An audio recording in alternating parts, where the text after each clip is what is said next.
सत्तेसाठी कुणाशी भेटणारा आपला चॅनल सत्यमुख.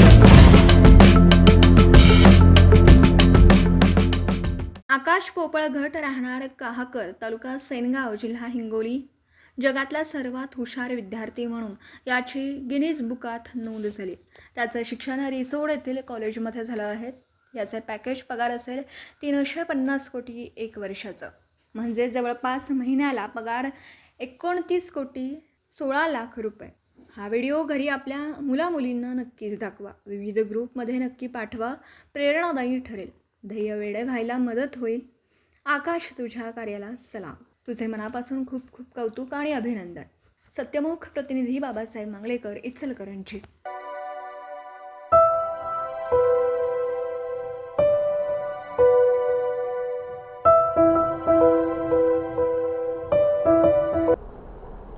नमस्कार. इंद्रधनुष्याच्या भागात आपलं हार्दिक स्वागत. आज आपल्या भेटीला आपल्या देशातील सर्वात हुशार विद्यार्थी येतो आहे, ज्याची ग्रीनिज बुकमध्ये नोंद झाली आहे. आणि हा विद्यार्थी मराठवाड्यातल्या हिंगोली जिल्ह्यातल्या सेनगाव तालुक्यातल्या एका छोट्या गावातला आहे, की ज्याचं प्राथमिक शिक्षण गावातच 4थीपर्यंत झालं आणि वाशिम जिल्ह्यातल्या रिसोड येथे त्याचं माध्यमिक शिक्षण 5वी ते 10वीपर्यंत आणि 11वी-12वीचं शिक्षण त्याचं राजस्थान कोटामध्ये झालं. त्यांनी 22 ऑलिम्पियाडमध्ये गोल्ड मेडल मिळवलं आहे. पृथ्वीरत्न पुरस्कार त्याला मिळाला आहे. अनेक पुरस्कार त्याला मिळालेले आहेत. आणि MIT बोस्टनमध्ये त्याला प्रवेश मिळालेला आहे 100% शिष्यवृत्तीवरती. असा एक आगळा वेगळा विद्यार्थी आपल्या भेटीला येतो आहे. दर्शको, जरा सरसावून बसा आणि बघा की आमच्या आकाशनी ही जी झेप घेतलेली आहे, त्याचं नाव जे आहे ना आकाश, ते त्यांनी कसं सार्थक केलं आहे, आपण थेट त्याच्याकडूनच समजून घेऊया. नमस्कार आकाश. मी जो तुझा आत्ता परिचयामध्ये उल्लेख केला की तू हिंगोली जिल्ह्यातल्या सेनगाव तालुक्यातल्या छोट्या गावातला विद्यार्थी आहे आणि आईवडील तुमची शेती आहे. तर तुझं गावचं स्वरूप कसं होतं आणि प्राथमिक शिक्षण तुझ्या गावात कसं झालं, जरा आम्हाला सांग ना दर्शकांसाठी. खरं तर म्हणजे माझं प्राथमिक शिक्षण हे गावातल्या शाळेमध्ये 1ली ते 4थीपर्यंतचं जे काही प्राथमिक शिक्षण आहे ते गावामध्ये झालं आहे, एका जिल्हा परिषदेच्या शाळेमध्ये. जिल्हा परिषदेची शाळा म्हणजे 4-5 वर्ग असतात. बरोबर. तेच मुलं गावातले काही गणवेशामध्ये येतात, काही सिव्हिल ड्रेसमध्ये. तर अशा पद्धतीची शाळा आणि त्याच्यामध्ये मी 4थीपर्यंतच शिकलो. परंतु आईवडिलांनी लहानपणापासून एक संस्कार मनामध्ये पेडला होता की प्रामाणिकपणाने आणि कष्टाने जे मिळवलेलं असतं ते चिरकाल टिकतं. आणि एज्युकेशन, मी माझ्या खूप साऱ्या स्पीचेसमध्ये बोललो, education is a powerful weapon which brings new change in your personality. म्हणजे शिक्षण हे एक असं शस्त्र आहे जे तुमच्या पर्सनॅलिटीमध्ये एक नवीन बदल घडवून आणण्याचं काम करत असते. आणि हा विचार आईवडिलांनी 1ली ते 4थी या कालावधीमध्ये माझ्या मनामध्ये पेरला. आणि 1ली ते 4थी या बालवयामध्ये जे आपल्यामध्ये संस्कार होत असतात ते संस्कार आपण पूर्ण आयुष्यभर जपत असतो आणि याच्यामध्ये चांगले संस्कार होणं गरजेचं असते. आईवडिलांनी तेच संस्कार माझ्या मनावरती केले. अभ्यास करायचा असते, शिक्षणाने माणूस मोठा होत असतो, अभ्यास आपण आपल्यासाठी करत असतो, हे आईवडील सांगत गेले आणि मी तसं करत गेलो. खरं लहानपणापासूनच शाळेमध्ये एक हुशार विद्यार्थी म्हणून माझं असं वर्चस्व होतं. आणि तेव्हापासूनच मग अभ्यासाची गोडी निर्माण झाली. अभ्यास स्वतःसाठी करायचा असतो, त्यांना आपण मोठे होत असतो. असं करत करत मी अभ्यास करायचो, शाळेमध्ये जायचो आणि त्या काळच्या स्कॉलरशिप याच्यामध्ये मी चांगलं. तुझे बाबा आणि आई काय करतात रे? आई आणि बाबा प्रामुख्याने शेती करतात. बाबा शेती करतात आणि आई घरकाम करते. शेती किती आहे? 2 एकर, 2.25 एकर अशी शेती आमच्याकडे. आणि त्याच्यामध्येच आईवडील शेतकरी करून, आईवडील कष्ट करून जो काही 5 जणांचं आमचं कुटुंब, त्यांचा उदरनिर्वाह चालतो. म्हणजे आजी आहे आणि भाऊ, आई वडील आणि मी, असे आम्ही 5 जण. मग तू जे नंतर मग 5वी ते 10वीपर्यंत तुझा तो वाशिम जिल्ह्यातल्या रिसोडमध्ये झाला का? हां, म्हणजे 4थीपर्यंत एक गुणवान विद्यार्थी म्हणून मी गावामध्ये ओळख होती. तर आता 5वीमध्ये सेमी, आता एक आपल्याकडे मराठवाड्यामध्ये काय तो पॅटर्न आहे. हां, म्हणजे सेमी अवेलेबल नसतं गावामध्ये आणि तेच तालुक्याच्या ठिकाणी किंवा शहरामध्ये असतं. बरोबर. मग आता सेमी मध्ये मला जायचं आहे. 5वीमध्ये एक तर ऍडमिशन भेटत होतं सेमीला त्या काळामध्ये. आणि 10वीमध्ये एक. तर त्याच्यामुळे 5वीमध्ये सेमीमध्ये जायचं मला. तर आता कोणता ऑप्शन समोर आहे? आईवडिलांच्या त्याच वेळेस एक दूरदृष्टी, म्हणजे वडिलांनी आईंनी घरची परिस्थिती नसतानाही एवढं मोठं धाडस केलं. म्हणजे दोन्ही मुलांना तालुक्याच्या ठिकाणी शाळेमध्ये घालायचं हे त्या काळचं खूप मोठं धाडस होतं आणि त्यांनी तसंच केलं. म्हणजे सेमी आता कुठे चांगली भारत माध्यमिक व उच्च माध्यमिक शाळा रिसोड या ठिकाणी मी ॲडमिशन घेतलं 5वीमध्ये आणि बस हा प्रवास स्टार्ट केला. खरं तर तिथे ॲडमिशन घेतल्यानंतर तिथे शिक्षकांची ओळख व्हायला काही दिवस लागले. नंतर ओळख झाल्यानंतर ॲज अ फ्रेंड शिक्षक आणि मी ॲज अ फ्रेंड सगळे डाऊट त्यांना विचारायचो. म्हणजे तिथेही चांगला विद्यार्थी म्हणून ओळख माझी होती. आणि म्हणजे माझं जे काही मी आज आहे ते असण्यामध्ये भारत माध्यमिक व उच्च माध्यमिक शाळेचा फार मोठा वाटा आहे. कारण की तिथे जे काय मी शिकलो, तिथे जे काही संस्कार झाले, ते हार्डवर्क कसं करायचं असते हे ते सगळं तिथे कळालं. अभ्यास करत होता सर?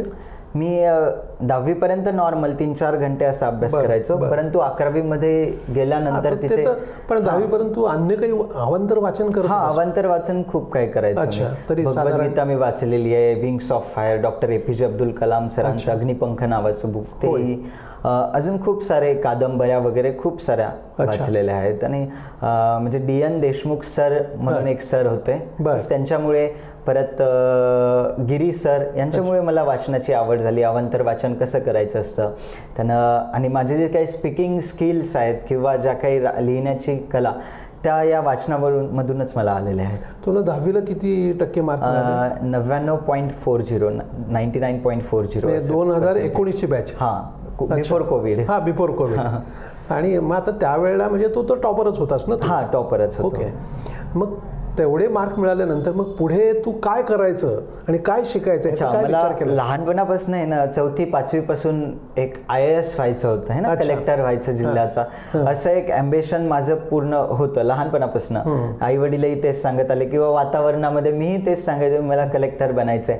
परंतु 10वीमध्ये गेल्यानंतर मग काय झालं की doctor Padmashri doctor Tatyarao Lahane, doctor Vitthal Lahane हे खूप आधीपासून कॉन्टॅक्टमध्ये होते आणि त्यांनी सांगितलं तुझ्याकडे काहीतरी असं पाहिजे समोर. आता तू म्हणजे UPSCचं प्रिपरेशन करशील, एखादी BA BSc अशी काहीतरी डिग्री घेशील आणि जाशील. जर मे बी UPSC तुझ्याकडनं झाली नाही तर मग हाताखाली काय आहे? बरोबर, काहीच नाही, काहीच नसतं. तर मी BA BSc करून काहीतरी माझं केलं असतं. मक त्याच्यासाठी तू काय कर की JEE किंवा NEET यांसारख्या स्पर्धा परीक्षा दे, आधी डॉक्टर इंजिनियर चांगला बन आणि त्याच्यानंतर UPSCकडे वळ, असं त्यांनी सांगितलं. मग आता मी काय बनू शकतो? तर मला doctor Padmashri doctor Tatyarao Lahane, doctor Vitthal Lahane यांच्यासोबत मी 1-1.5 दिवस होतो. त्यांनी सांगितलं, ते डॉक्टरची लाईफ मी बघितली, त्याच्यानंतर कळालं की नाही डॉक्टर नाही, मी इंजिनियर चांगला बनू शकतो. आणि मग राजस्थान कोटा येथे 11th मध्ये मी JEEची प्रिपरेशन करणं स्टार्ट केलं. तर असे हे एक महत्त्वाचं वळण माझ्या आयुष्यामधलं. आता तू जेव्हा कोटाला गेलास तर कोटा, आपण खेडेगावातले राहिलेले, एकदम कोटा म्हणजे भलतंच मोठं. बरोबर. आणि तिकडेच शिक्षणाच्या तर अनेक गोष्टी, अनेक हुशार विद्यार्थी तुझ्यासारखे पण तिकडे असतील. तर तुझ्या मनामध्ये मग काय काय विचार आले त्यावेळेला? म्हणजे IITच्या प्रवेशासाठी आपल्याला काय करायला पाहिजे, तिकडे अभ्यास कसा करत होता, जरा आम्हाला सांग ना. बरोबर आहे. तर स्टार्टिंगला ज्यावेळेस मी गेलो होतो, पूर्ण भारतामधून खूप सारे विद्यार्थी तिथे येतात. म्हणजे प्रत्येक स्टेटचे काही टॉपर म्हणजे कसं असतं, एका विहिरीमध्ये एक बेडूक असतो, त्याला ते विहीरच त्याचं विश्व असं वाटतं. तसं मला जोपर्यंत हिंगोलीमध्ये होतो, महाराष्ट्रामध्ये होतो, तोपर्यंत महाराष्ट्रच माझं विश्व, ह्याच्यासमोर काही नाही. किंवा IIT पेक्षा मोठेही काहीतरी असू शकतं असं माहितीच नव्हती. बरोबर. मग तिथे गेल्यानंतर या मुलांमध्ये मी मिसळलो, त्यावेळेस कळालं की IIT काय आहे, MIT काय आहे, स्टॅनफोर्ड, ऑक्सफर्ड, हार्वर्ड ह्या युनिव्हर्सिटीज काय. IITचा वर्ल्ड रँक 177 येतो मुंबई जगातून, IIT बॉम्बेचा. अच्छा. मग त्यावेळेस मला एक असं मनामध्ये क्लिक झालं की यार, डॉक्टर APJ अब्दुल कलाम सरांचा एक म्हणजे लहानपणापासून प्रभाव माझ्यावरती आहे. त्यांचं खूप सारं वाचन केलेलं आहे, खूप इन्स्पायर करतात ते मला. तर त्यांचं एक वाक्य आहे की लो एम इज क्राईम, कमी ध्येय हा गुन्हा आहे. बरोबर. त्याच्यामुळे मी माझं ध्येय मोठं ठेवलं. मी IITच का करायचं, जर मी MIT, स्टॅनफोर्ड, हार्वर्ड यासारख्या युनिव्हर्सिटीजला थोडा अभ्यास केल्यानंतर अप्लाय करू शकतो. तर का IIT करू मी. अच्छा. मग त्याच्यानंतर मग मी डिसाईड केला आता काही जरी झालं तरी मला MIT मध्ये जायचं आहे. MIT करायची, नंबर 1 ची युनिव्हर्सिटी जगातली. त्याच्यासाठी जर्नी स्टार्ट केली. 11 आवर्स सेल्फ स्टडी करायचो, 11 घंटे, 3 hours physics, 3 hours chemistry, 3 hours maths, 2 hours English, 5 hours classes असायचे. असं 16 घंट्याचं दररोजचं अभ्यासाचं शेड्यूल. अच्छा. आणि एक आपल्या विद्यार्थ्यांना एक हे असते की काही गोष्टी त्या काय करतात, स्टार्टिंगमध्ये कंटिन्युअसली करतात. 1 दिवस, 2 दिवस, 3 दिवस, महिनाभर, मग नंतर बंद पडतं. काही दिवस ते बंद राहतं, परत चालू होतं, परत बंद राहतं. हे असं असताना याच्यामुळे व्यवस्थित होत नाही. जे काही आपलं फायनल ड्रीम आहे, बरोबर, जे काही स्वप्न आहे ते स्वप्नपूर्ती होत नाही जर असं चालू राहिलं कंटिन्युअसली. तर त्याच्यामुळे मी माझं जे वर्क आहे ते कन्सिस्टन्सीनं चालू, सातत्याने, संघर्ष, सातत्य आणि संयम. कोणतेही यश मिळवण्यासाठी ह्या गोष्टी मॅटर करत असतात. संघर्ष जो काय आपण घराच्या दूर राहतो 2-3 वर्ष, तो संघर्ष आहे आपला. मेसवरचं खाणं, आई वडिलांपासून दूर राहणं, क्लास करणं, हा संघर्ष तो सातत्याने आपल्याला करायचा आहे ना. सातत्याने अभ्यास. काही प्रायमरी थिंग्स आपल्या असतात. प्रायमरी गोष्ट या वयामध्ये जी विद्यार्थ्यांचं आहे ती फक्त अभ्यास आहे. बाकीच्या गोष्टीमध्ये सेकंडरी थिंग्स बाकीच्या येतात, फॅमिली, परत मित्र, हे त्या गोष्टी या एजमध्ये असतात. बरोबर, त्या सेकंडरी असतात, त्याही करायच्या. परंतु प्रायमरी थिंग्स जी आहे ती आपला अभ्यास आहे आणि ती आपल्याला तिला महत्त्व धरून द्यायचं आहे. तो आपला अभ्यास जे काही डेली टार्गेट आहे, आपण जे काही ठरवलं ते डेली कंप्लीट केल्यानंतर मग आपल्याला जे करायचं ते करायचं, आपण मोकळे. पण तू आता MITच्या ॲडमिशनसाठी त्याच्या काही लेवल, काही परीक्षा वगैरे असतात ना, खूप साऱ्या त्याचं काय काय केलं जरा सांग. ॲक्च्युली कसं असते MITमध्ये किंवा ज्या काही युनिव्हर्सिटीज आहेत त्यांच्यामध्ये जाण्यासाठी एक आपल्याला इंटरनॅशनल लेवलची प्रोफाईल बिल्डअप असली पाहिजे. आकाश पोपळगट महाराष्ट्रापुरता ओळखीचा होता किंवा जास्तीत जास्त भारतापुरता. परंतु भारताच्या बाहेर आकाश पोपळगट कोण आहे हे कोणाला माहीत नव्हतं. म्हणून मी इंटरनॅशनल ऑलिम्पियाड देण्याचं ठरवलं 11th मध्ये. अशा 22 इंटरनॅशनल ऑलिम्पियाड्स दिल्या आणि 22च्या 22 मध्येही गोल्ड मेडल मिळवलं. अरे वा. तर मग आता एक इंटरनॅशनल आणि 4 वर्ल्ड रेकॉर्ड सेट केले. तशी इंटरनॅशनल स्ट्रॉंग एक इंटरनॅशनल प्रोफाईल माझी बिल्डअप झाली आणि बस मग आकाश पोपळगट काय आहे पूर्ण जगाला कळालं आणि MITने अक्सेप्टही केलं. तुला 88 काहीतरी सुवर्ण पदक मिळाले. हा, एका ऑलिम्पियाडच्या 4 स्टेजेस असतात. इंटरनॅशनल 22 आहेत आणि असे पूर्ण जर काउंट केले तर ते 88. तुला म्हणजे एकदाही खाली आलाच नाहीस तू, म्हणजे सगळ्या परीक्षेमध्ये टॉपच. हा, पण ते कसं असते की काही वेळेस असं नाही की आपल्याला जेवढे ठरवले आपण तेवढे मार्क मिळतील. ते कसं काही वेळेस माझ्या बाबतीमध्ये अपयश आलं नाही, परंतु मोस्ट ऑफ द स्टुडंट असतात ते अपयशही येतं आणि तेही महत्त्वाचं असतं. परंतु ज्या वेळेस मला कमी मार्क पडायचे किंवा खचलेलं असतो त्यावेळेस एक सुरेश भटांची कविता आहे. अच्छा. विजलो जरी आज मी हा माझा अंत नाही, पेटेल पुन्हा नव्याने सामर्थ्य नाशिवंत नाही. छाटले जरी पंख माझे पुन्हा उडेल मी, अडवू शकेल मजला अजून अशी भिंत नाही. पेटण्याचे झोपडी माझे झालेत कैक कावे, पेटेल झोपडी अशी आग ज्वलंत नाही. येथील वादळे खेटेल तुफान अजून वाट चालतो आहे मी, कारण अडथळ्यांना भिवून अडखळणे पाऊलांना पसंत नाही. ही सुरेश भटांची कविता फार मला मोटिवेट करायची. आणि ज्या वेळेस असं वाटायचं मी काही करू शकत नाही, काही माझ्याकडनं होणार नाही, हे टॉपिक खूप अवघड आहे, हे मी कसं करू, त्यावेळेस ती कविता मनामध्ये मी म्हणायचो. क्या बात आहे. आणि ही फार मोटिवेट करायची. आणि एक तर परिस्थिती असते आपली घरची जी मोटिवेट करत असते, आई वडिलांचे कष्ट असतात जे की मोटिवेट करत असतात. कोट्यामध्ये गेल्यानंतर जाता मी ठरवलं होतं की काहीतरी लेबल, विजयाचं लेबल, व्हिक्टरी घेऊन मला परत यायचंय. तोपर्यंत महाराष्ट्रामध्ये यायचं नाही आणि तसंच झालं. तोपर्यंत मी घरी आलो नाही, MITचं लेबल घेऊनच वापस आलो. तर हे एक स्ट्रॉंग डेडिकेशन महत्त्वाचं असतं आणि सातत्य महत्त्वाचं असतं. आता बघ, आता तुला अनेक पुरस्कार मिळाले. म्हणजे आता पृथ्वीरत्न पुरस्काराने तू सन्मानित होता, जागतिक स्तरावरचे पण पुरस्कार मिळतात. ते पण जरा सांग थोडं, म्हणजे काय असतं हे पुरस्कार, कसे मिळतात, त्याचं काय होतं जरा सांग ना. पुरस्कार तर खूप काही मिळतात, पण त्या पुरस्कारापेक्षा मोठं काहीतरी असतं ते आईवडिलांच्या चेहऱ्यावरचं समाधान. आणि ते मला पाहायला मिळालं की आपला मुलगा कुठून कुठपर्यंत जातो, आपली परिस्थिती कशी आहे घरची, त्या परिस्थितीमधनं तो समोर जाण्याचं स्वप्न पाहतो किंवा आईवडील एक म्हणजे समोर तो काही करेन किंवा न करेल ही आशा न बाळगता त्याला सपोर्ट करतात. त्यांच्या चेहऱ्यावरचं जे समाधान आहे ते जगातल्या सगळ्या पुरस्कारापेक्षा मोठं आहे. आज खूप सारे लोक बोलवतात, भेटतात आणि वेगवेगळे पुरस्कार, पृथ्वीरत्न, इमिनन्स एक्सलन्स अवॉर्ड दुबईचा तोही भेटला आहे. अजून खूप सारे पुरस्कार आहेत जे की भेटलेत आणि भेटणारेही आहेत समोर.